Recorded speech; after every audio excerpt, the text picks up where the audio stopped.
Gooners.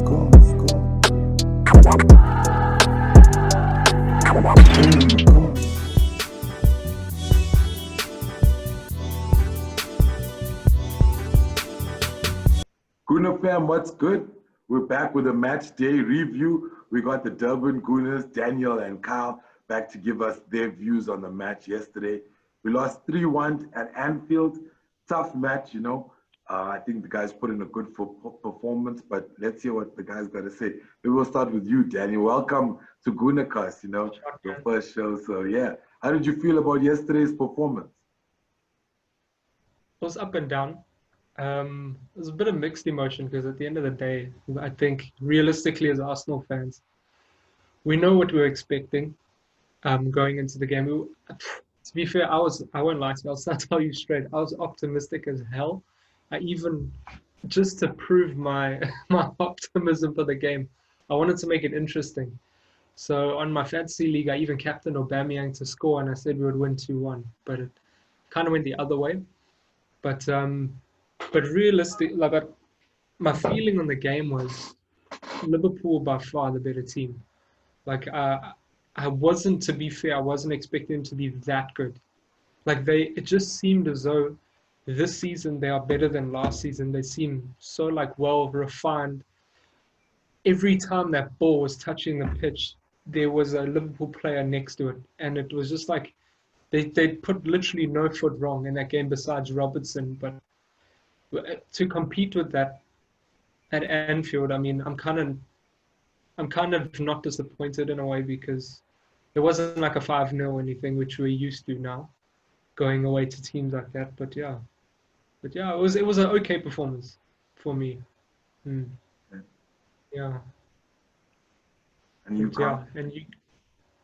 Yeah, if I can chip in there. So, like Daniel said, I think for me personally, like watching the game, I mean, just looking throughout the team, we literally only had, I think, like Willian was the only new player that we had there. We had the exact same team almost Mm, that finished eighth in the league last year.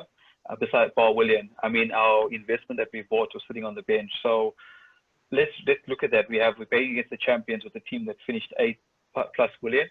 mm, Is that enough to go to Anfield and compete? Probably not. And remember, it's a Liverpool side that have added Jota, have added Thiago to their ranks as well. So, but and I know Thiago was missing yesterday, but they had Jota on the bench as well for them. So, for me mm, personally, when I watched Liverpool in the first game and Community Shield, they looked very flat. I think the new signing obviously gave them energy, and I already knew watching the previous game we were in for it. I listened to Klopp before the game. I don't know if you guys caught it, and he, like, one of the reporters were asking him, Arteta is undefeated against you. Obviously trying to set that right, and I could really see in his eye he was annoyed by that question. yeah. So he was fired up. He was fired up for the game, 100%, Mm. because that's something that obviously people have been asking him in the background. So that's gonna reflect on the field as well. To be honest with the game, I don't know if we were scared or what it was, but we weren't our usual sharpness that we have played previously Mm, against them and up for big games. The one thing, I mean, what I liked about it, and the positive I take away from it is that we pushed into the 89th minute. We were always in the game till the 89th minute when Jota got their goal and the game was sealed. But I'm looking at that as a positive. I mean, I think I spoke to a lot of the guys. My honest opinion, people are saying that this is a team that can compete for top four, but I always felt Arsenal we were outside the top four competing side for what we had. So realistically, I think the best we could have done, me personally, I think even with optimism, was we're going to go there and get a draw. That's the best I saw us doing, to be honest, especially at where we at. What I've seen in our last two performances, very flat. I was going into that game already thinking, you know what, if we go away, get a 2-2 draw, I think that was an amazing result, especially considering what we have in our ranks.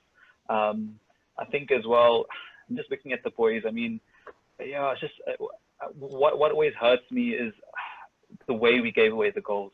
And again, don't get, like Daniel mentioned it, they were on it from the get-go. We were on the back foot that whole game. But if I look at the manner we gave the goals away, it's just a bit of sloppiness, no sharpness. And yeah, like bar some, we also speak about, I don't like to talk about the refs because don't get me wrong, Liverpool definitely deserved to win the game. But I feel that also did play into their hands a bit. I mean, if they made decisions that could have been made, potentially a different result. But I don't like to my friend always likes to say, if your auntie had balls, she'd be your uncle. So we can't talk about ifs here. We have to kind of speak about the facts that is. And yeah, they won the game 3-1. They deserved it on the day, and that's all I can really say about that.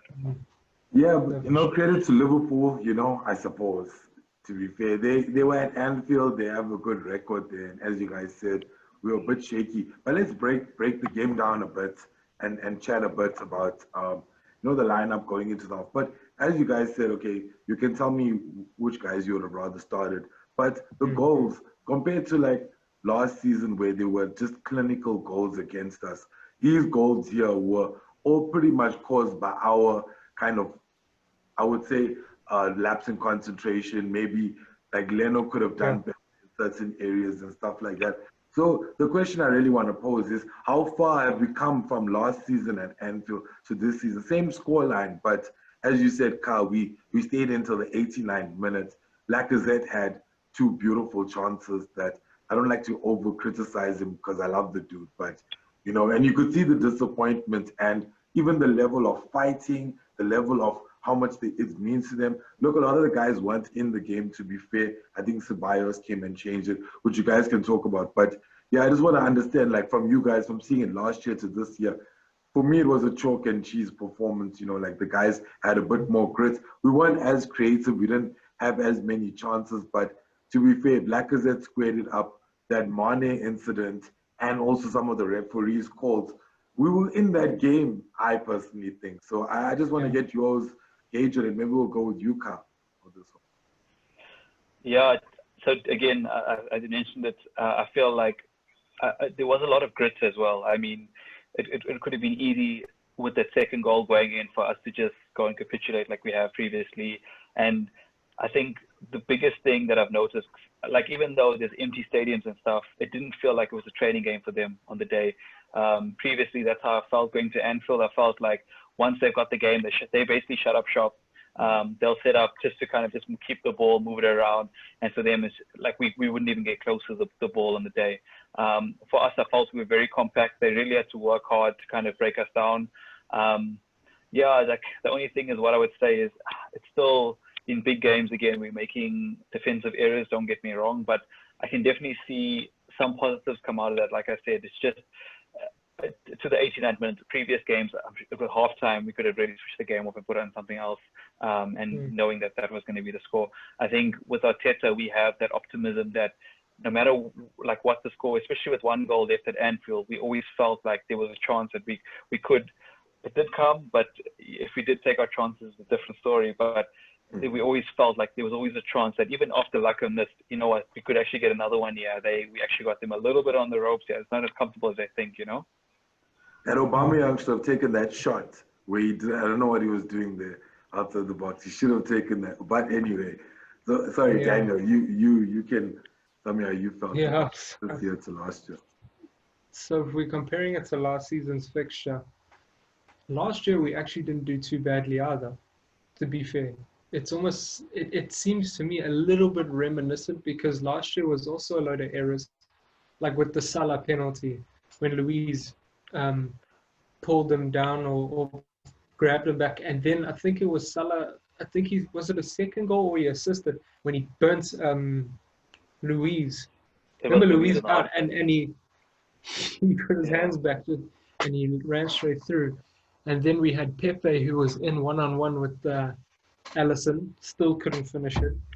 Aubameyang never finished his chance as well, which is also one-on-one. So it's a little bit reminiscent, so that's the only disappointing part for me. But in terms of optimism, there was more optimism this time, more organization.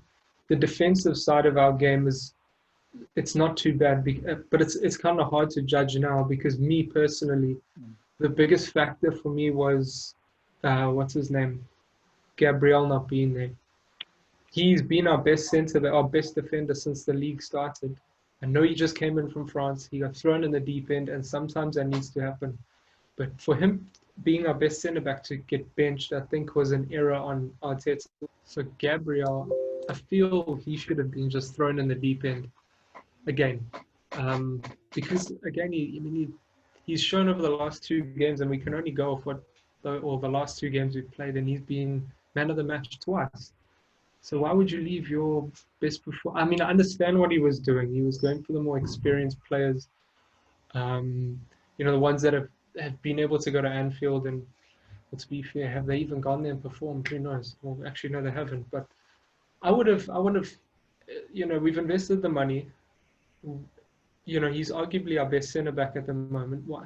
I just don't understand why he didn't just throw him in there. Because to be fair, that whole Salah thing with Tierney, and I love Tierney. He's my favorite player in the whole squad, but he would have bodied Salah. He would have bodied Salah if Salah tried to run around him. And I just don't feel that goal would have happened if he was there. And plus, his positioning is always, as I was saying to Carl just now, his positioning is always on point. Like he's never really found wanting. I know it's only 2 games, but even in his highlights, and he's always there in the right place, backing players up. And he's one of those good centre backs that are going to go on to be a great centre back. And I think everyone can see that. So yeah. Yeah, it was a bit disappointing not to see him. I think like maybe Arteta would have got the some of the changes I thought he could have done better. The squad, he could have put a better squad up front out there.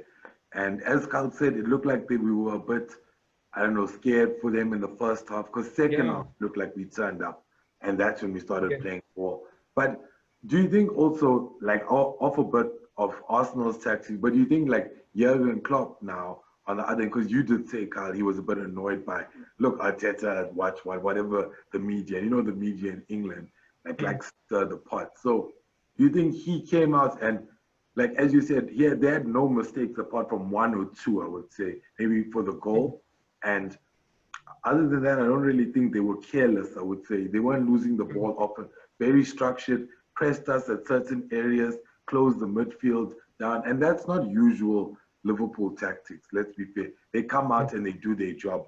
They overload the box, they get their goals. And I don't know, maybe Klopp just saw he looked at it in another way. And that's kind of a bit humbling too, because you're like, hey, Arteta's making this guy think here. So that's what I got to hope, But the main thing is, the question I want to ask you is, like, do you think that he was just able to change his game to outplay us? Because even though we knew what style Arteta was going out there to do. And then how important was Ceballos to the game? And do you think he should have started? Because you both did speak about Gabriel. So, and in the midfield, I think we kind of lost the game there for like a good 60 minutes in the game, and we regained it when Ceballos came on. So what kind of impact do you think he's going to make? And maybe Carl, you can start off with this one. So I don't know. For me, honestly, I think we had some discussions. I know we got our WhatsApp group going there. And personally, I don't feel if Ceballos had started off, he'd had the same impact. And my reasoning for that is, remember, Liverpool were pressing us for 60 minutes straight, nonstop. Our midfield was working literally end to end for like 60 minutes nonstop. So is that Ceballos' game to be? He does like he's stuck, especially off the bench. But for 60 minutes, you think he would be able to do it for 90? I personally don't think so. But I felt when he did come on, remember those Liverpool legs at 60 minutes of like constant running, they had set off a little bit of us, and that's when he started to dominate a bit. You see, they weren't like as sharp in the press, and especially with fresh legs. If you can take off on a guy, he can't catch you. So that's what you'll notice as well from my perspective. And the thing is, that's why it was also for me very like when I saw Pepe run, he looked very quick, especially against other guys. But remember, they'd be playing and running a lot of the time. But I was sad that he couldn't capitalize on the opportunities when he came on, because I didn't really see much from him. Willian, again, like we didn't see much on the offensive end. And you spoke about Klopp's tactics. Klopp went out to negate our wingers.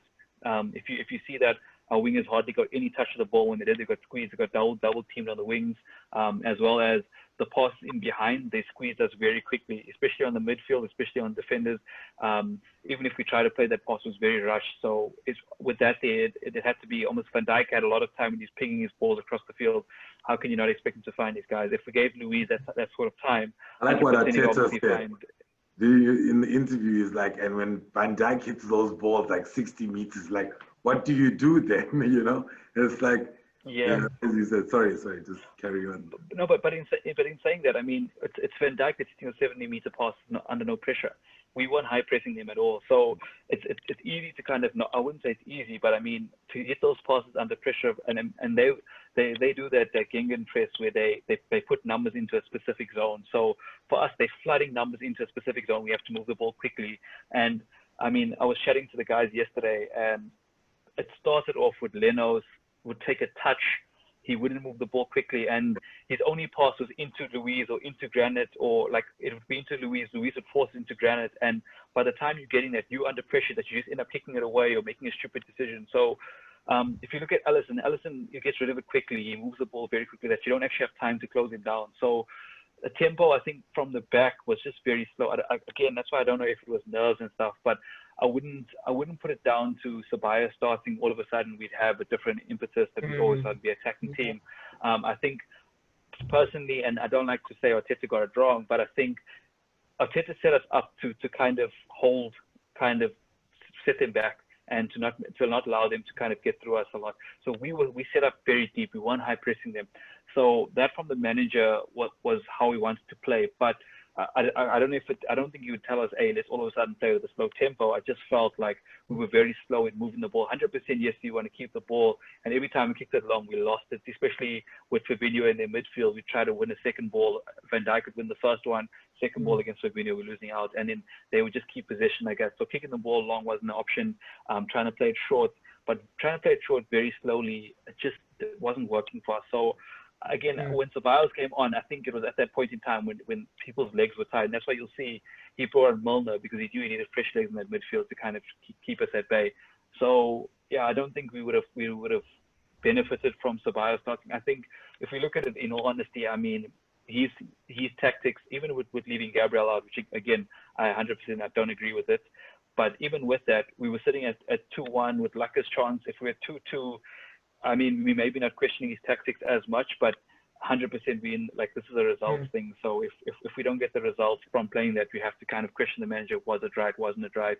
But personally, I can't say it was, because we were in the game for 89 minutes until Jota got that goal. So I'd have to kind of agree with the formation that he had, and leaving Ceballos out, bring him on at the right time. But yeah, we got to also take our chances when they come our way. Yeah, I agree. Yeah, I was going to say the same thing regarding Ceballos. Mustn't forget that he went on to a field with fatigued players that are not going to be as sharp as they were for the first half, and it wouldn't have, to be fair, it wouldn't have made. I mean, I've seen Ceballos start games and he looks dead come the 70th minute. He can't create the things that he created when he came on, and it wouldn't have made much impact. But what I would have done though, if Arteta was going there strictly to defend and run them down and then hopefully hit them later on, I honestly would have started Nketiah, because he's got more of an engine than Laka. Yeah. Like almost against Wolves, when we were away at Wolves last season, Nketiah started. Yeah. And he did his thing, and then Laka came on after that 65, 70, and that's when Laka was more clinical and more, because I think he scored the winner or the goal that finished Wolves off. Yeah. But like that's what I would have done personally, because Nketiah is dangerous, and keepers know that, especially after his last season, catching keepers off guard and what have you. That's what I would have done personally. But I was also thinking of Jurgen. What he did was very, very clever. He knows, like Carl said, we're not really going to go through the middle. We don't have the players to go straight through the middle. So I was noticing it with them. They had Genie and Keita, almost like, okay, so if you've got your midfield, they were literally just doing like small diagonals in and out, just like this. So every time we try to counter, they would be here. And then when they go forward, they're here. And that's all they had to do. Press Xhaka, press El Neni, and then go back and forward. And it And was they know kind of a those boys genius don't move. move with the ball, and if you put them under pressure, they can't get a pass off. So Yeah, 100%. especially Xhaka. He can't turn. He can't turn onto his right foot very, very Yeah. quickly, very comfortably. But again, they say they want Awa. Now Awa, we need him, that's for sure. But what's his name? Partey offers so much more. He can create. Yeah. I've been watching his videos. He can create. He's fast. He's strong. He gets stuck in. Ceballos can play the Awa role for one more year. If we had to choose between the two, yeah, I we would need a prefer commander in the midfield, somebody to exactly. hold up play, be able to just turn, get out of pressure situations. Like what Santi used to do. Oh, everyone will know what Vieira used to do.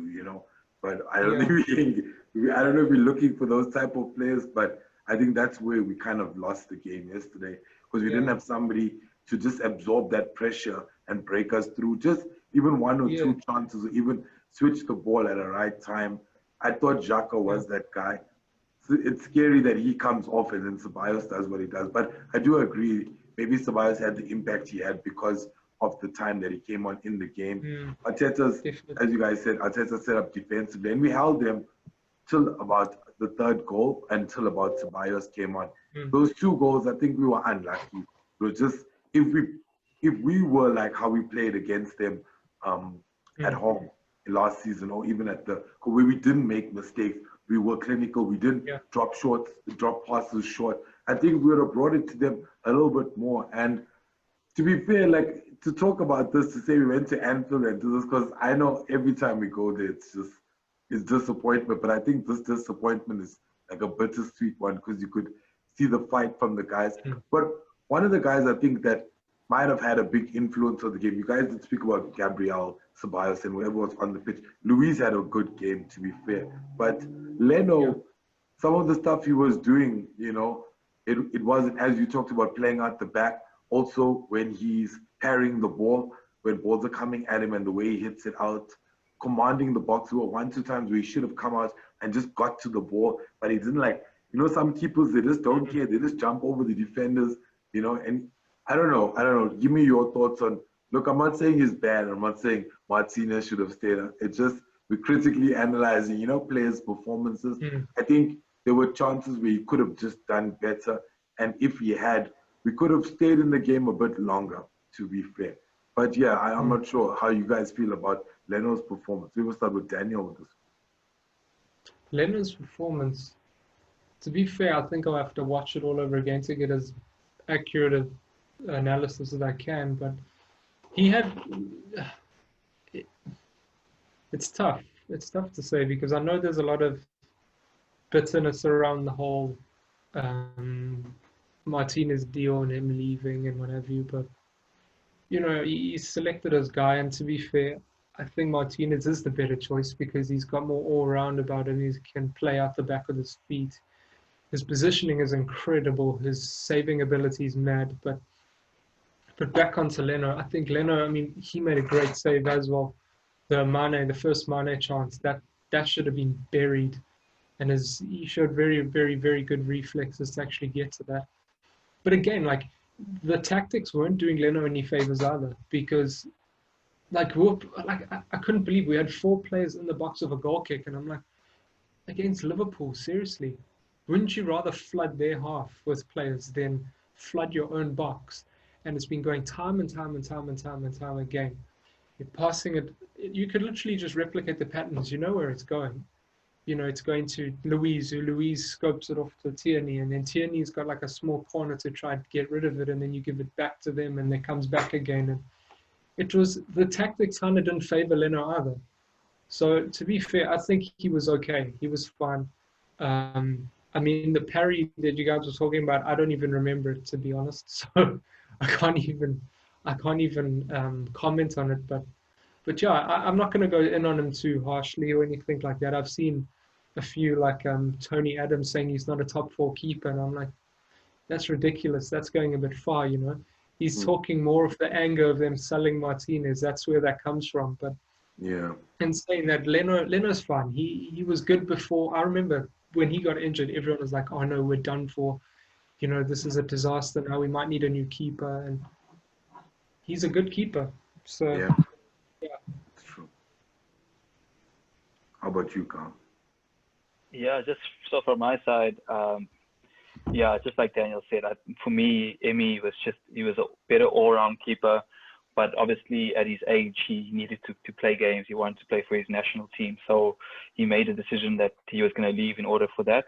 The crazy thing, I don't know if you guys have been watching Aston Villa, 2 games, 2 clean sheets from Martinez, a penalty save on his debut. So did you make the right decision? Right now, probably not looking like that. But again, Leno, I do not want to slag the guy off at all, because last season, again, he was one of our best players. There's games that he single-handedly kept us in them. And yeah, maybe playing with the ball at his feet is not his greatest attribute. He is a shot stopper. He's not so good at coming out and dominating his box, I think. So maybe that's where he can improve, obviously, with kicking out from the back, because now with this modern day, we need that kind of keeper that can't be a ball-playing keeper. That's one of the reasons why we signed this guy, Runarsson, because apparently that's what he's good at. I don't know how he is with his hands, but I know he's good with his feet. So I don't know if that's a good or bad thing. But the thing is, for me, yeah, looking at the Martinez thing, letting him go, look, if we go out and sign Partey, I don't think any of the fans are going to look back and be like, oh my goodness, what are we actually doing? Because, I mean, I think of Liverpool. Liverpool, are they missing Coutinho right now? They splashed that money on 2 players for them. It got them Alisson, it got them Van Dijk. Do they miss Coutinho right now? They're laughing at it right now. It was a steal for what they got. So again, for us, if we go out and spend that money, I think no one's really gonna question it. But if we don't, that's kind of when there's going to be a bit of unrest and unease with the fans, because where did that money go to? I know you mentioned, Daniel mentioned Partey. Something that's actually crazy, I was looking at some stats, and there were only 3 players that had in the top leagues that had 50 plus take-ons. One of them was Thiago, and Partey is also in that list. So he's not only just great in terms of winning the ball, but yeah, he's actually insane with actually going forward and carrying it as well. So it's definitely a missing piece in the jigsaw. But yeah, just to touch on Leno's performance again. Sorry, I'm just digressing a bit. Yeah, the thing is, for me, like I spoke about it, his tempo from the back dictated how we played out. He's the one that makes the decision. I don't know if it's tactics or if it's something coming down from the manager to, hey, let's play deep. Obviously, when we're setting up with 4 in the box, it doesn't look pretty, but it's something that they've obviously practiced and something they wanted to do. It's a good and bad thing. I mean, if they go and score a goal like we scored with passing the ball from the keeper, everyone's celebrating. When it doesn't go right in the day, people are like, it's so stupid, we're playing silly tactics, we're kicking the ball long. I just felt we didn't have the presence out wide or in the midfield to kind of win that second ball. So that's why Laka was probably chosen, but Laka against Van Dijk was literally, it wasn't even a fair contest, to be honest. Van Dijk won every single ball that went to Laka, so he didn't even stand a chance, if I'm honest. So I think that kicking long was out of the option. It was the only way for us to try to retain the ball and try to get some control on the match. But yeah, the parry that we're speaking about, Dan, was the one from when Salah does Tierney on the line. He goes to curl the ball, and from that save, it falls to Mane's feet, and it's a tapping goal for Mane. So that's the parry that we're speaking about. 100%. That save at the beginning was unreal, and that's exactly the Leno that we know. But it's just this other side of him. I don't know when it's coming in, but it's like a previous game when he came to claim the ball against West Ham and he fell over his own man, dropped the ball, like popping out. I don't know if it's just a confidence thing from him being out so long or whatever it is, but just for me, I mean, I think he could have done better on the Salah chance personally. That's just my own personal opinion. I don't know. I don't know if he feels that same way, but just from watching it, I just felt he could have done better to kind of just tap it over, get out for a corner, because then that's no goal. And I mean, I speak at Alisson. Look at Alisson played in that game. He didn't have much to do, but I mean, even the one that was offside with Laka, the first one, he stays on his feet, he makes himself big, and he makes the save. And I just feel, I mean, even the chance with Laka, does he parry it to anyone running on?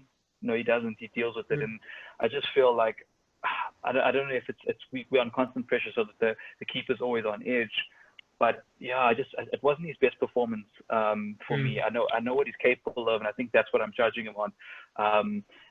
Like I said, he dictated the tempo of which the team played, and because it was very slow at the back, it was very slow with the next pass.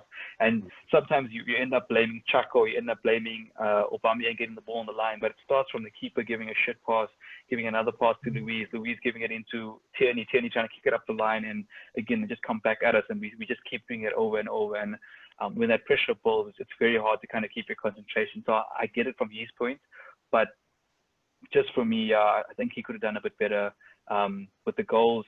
Just the second goal as well. I think we'll probably speak about it a bit later with regards to all the errors. But yeah, I just felt Leno just didn't help the team. Well, but I guess again, I think there was a lot of shaky performances across the board. So I don't want to single him out because I think he's been great for us.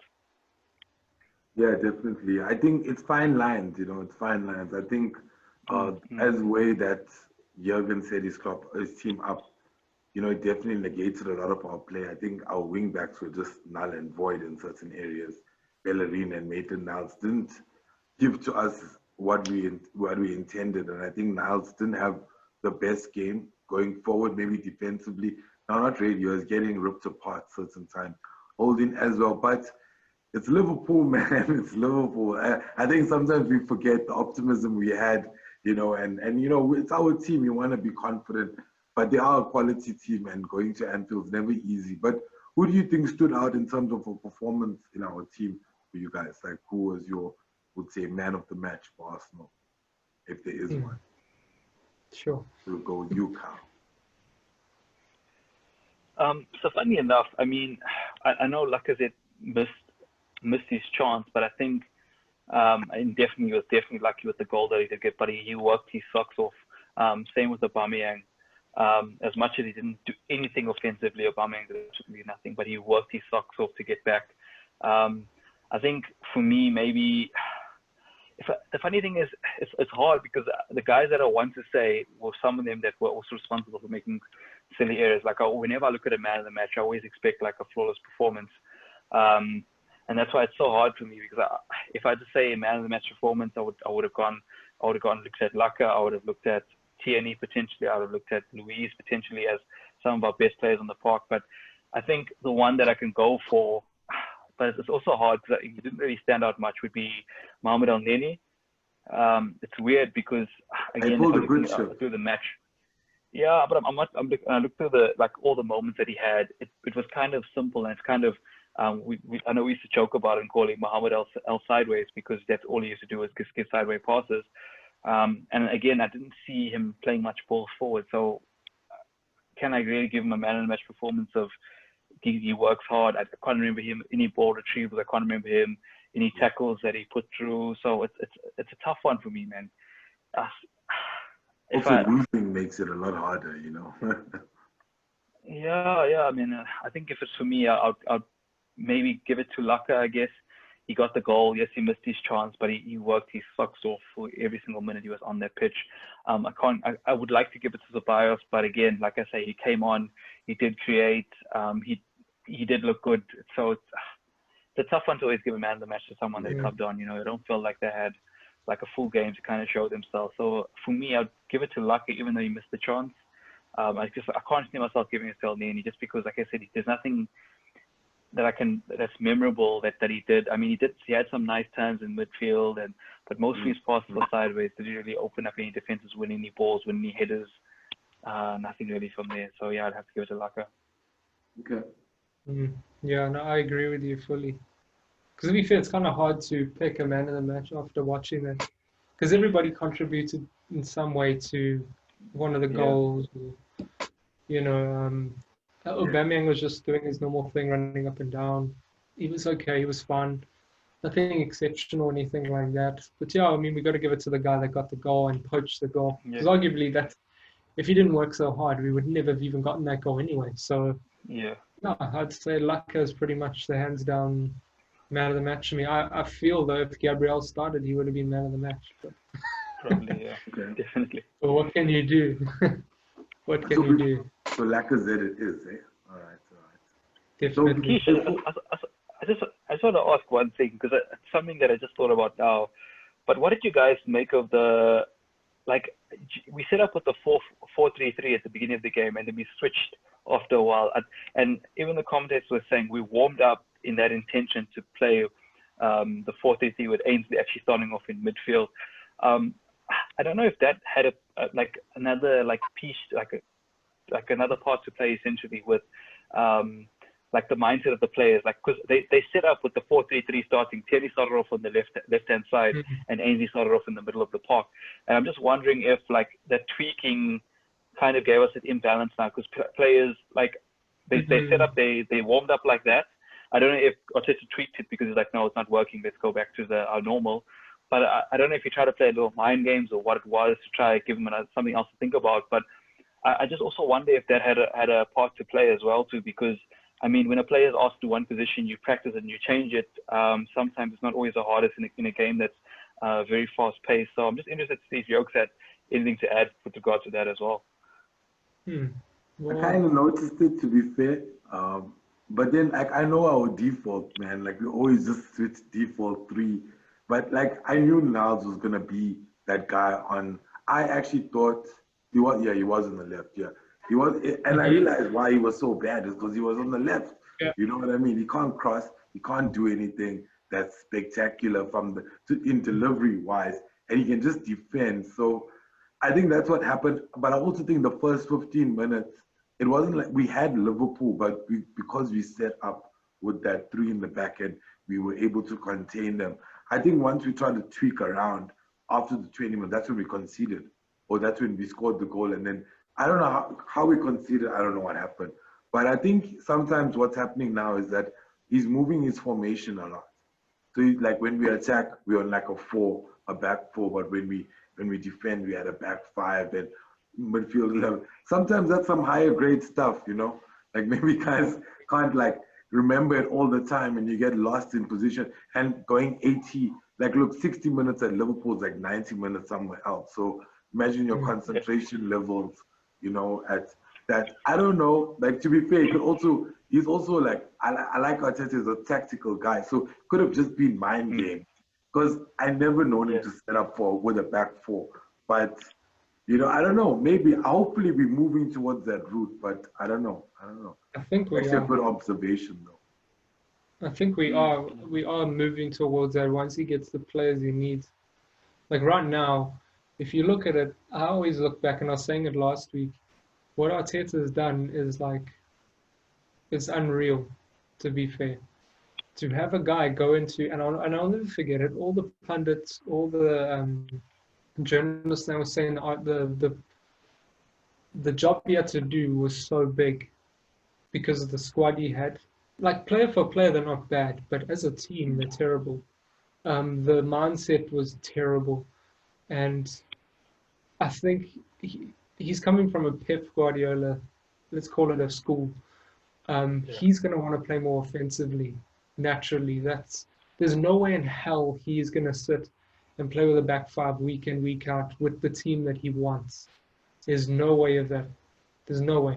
I think but you maybe could see that loss of a player in the midfield did us an injustice yesterday. Because if he didn't go the way Kyle said he should have set up, could have won the midfield battle a bit better. But our exposure rates on a back 4 with Luiz is tough, man. It is. You were saying. But that's why I think. I mean, if let's say he was trying to experiment, maybe with on defense, it's a 5 at the back, and then on attack it goes to a 4-3-3. It's the wrong game to experiment with. Why choose to do it at the Champions? If that was the case, I don't know. But I think, me personally, I think we should have flooded the midfield because their midfield is kind of their driving engine, regardless of what Salah and Mane and them do. The only reason why they got the space was because in the midfield it was 2 versus 3 the whole game, you know, and it's especially with their fitness levels and all that, it's mad. It's their strongest point is their width. They got the best right back, the best left back, the best right wing, the best left wing.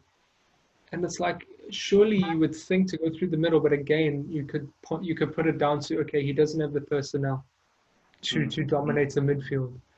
So that was maybe one of the most frustrating parts, I think, because I said going into the transfer window before Gabriel, we needed a centre mid more than anything, to be fair, because our defenders, player for player, are not bad, caliber-wise. I mean, they've proven to be crap, but they've been overexposed as well, terribly. But Exactly. Yeah, no. So I don't know if you want to add to that, Carl, to that question you asked about the back four. No, yeah. I just thought it was a bit weird. Again, like even the commentators, like we didn't really see the warm. We just kind of got shown the game, but they warmed up with four at the back, and with Ainsley in the middle. So I just thought that was a bit weird to kind of try and experiment, definitely. But like one thing you touched on there about Arteta, I was reading the interview that Oba was doing. I don't know, I think it was with Canal or one of these journalists, and I was reading it on Sky, and they were saying like the first thing he did apparently is he took all the players, all the staff, and everyone. He took them into this room, and in this room there's all chairs and stuff on the floor. And I think I'm probably going to misquote it, yeah, but high level what he said was like, you know what, this room's a mess, and we need to work together to clean it up. But he was talking about the club at the time. He's like, just like the club, this room's a mess, and everyone needs to do everything to clean this up, and everyone like work together to kind of clean up that room. And that was the first thing that Oba said, that his encounter with Arteta, he's already saying this club, everything was a mess, and they wanted to kind of fix it together. It wasn't just the players were going to fix it, the staff was going to fix it. It was, we all need to work together to fix this. So Oba said already, because they're talking about why he extended and a whole bunch of other things. And yeah, I mean, reading on the interview, one of the other things he touched on, and that's why I'm slightly optimistic. It's always hard to be optimistic with a transfer window, but Oba wouldn't have signed that deal. I mean, we have a history of letting go of our captains, our best players. I just feel that Oba wouldn't have signed that deal if it was only Gabriel. If you think Arteta told him, look, we're only going to get a centre back, when he's like, cool, I'm signing the deal. Personally, I don't feel that, because Oba would have known that that's not enough to compete. So I don't know the details, because we won't be privy to what he said, but I just feel that there was something else said behind the scenes, and that's why I'm a bit optimistic with Owa and with Partey, because I feel like if Oba was staying, the club had the ambition. If they have the ambition, that means they're going to go out and get players, because he knows that this is a top 8 club right now. So I just feel there's something that's still bubbling, that potentially we could still go do some work. And it was lovely listening to Arteta even off the game. He's like, it's going to be a busy transfer window. We still have some ins and some outs that's going to happen. So he's saying that. That's my personal feeling. I feel that there's just some stuff to do. So I wouldn't be too downhearted with regard to the Partey thing coming in, for sure. Yeah, I can guarantee one thing. We're 110% getting Awa. The only question is, are we getting Awa and Partey? If we get Partey, I'll go apeshit. But if we get Awa, I'll be happy.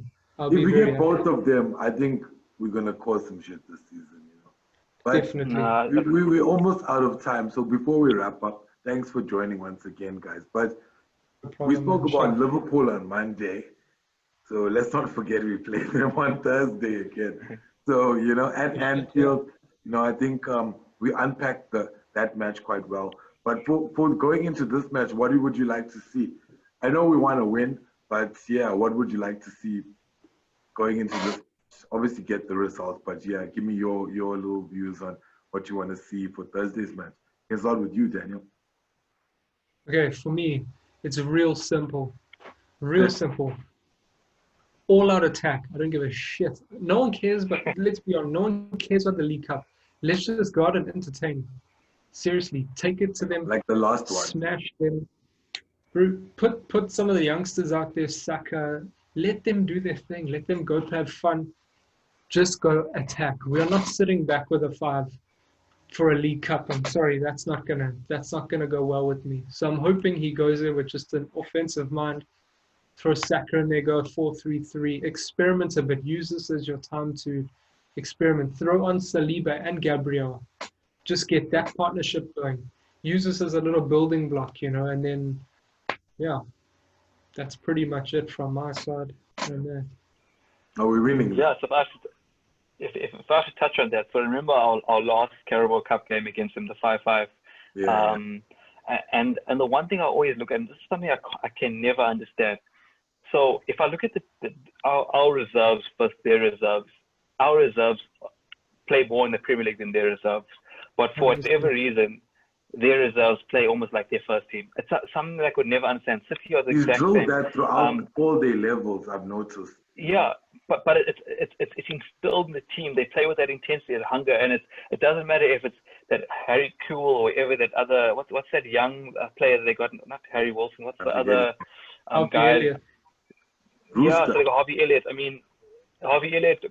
Bruce will probably come on and be like Mbappe, to be honest. Yeah. And it's like it's the crazy thing is that why can't we're probably going to go with a team that we consider a weaker side, but our weaker side we'll still put in Saka. Our weaker side we'll put in probably Gabriel because he didn't play. Our weaker side is Cedric Suarez.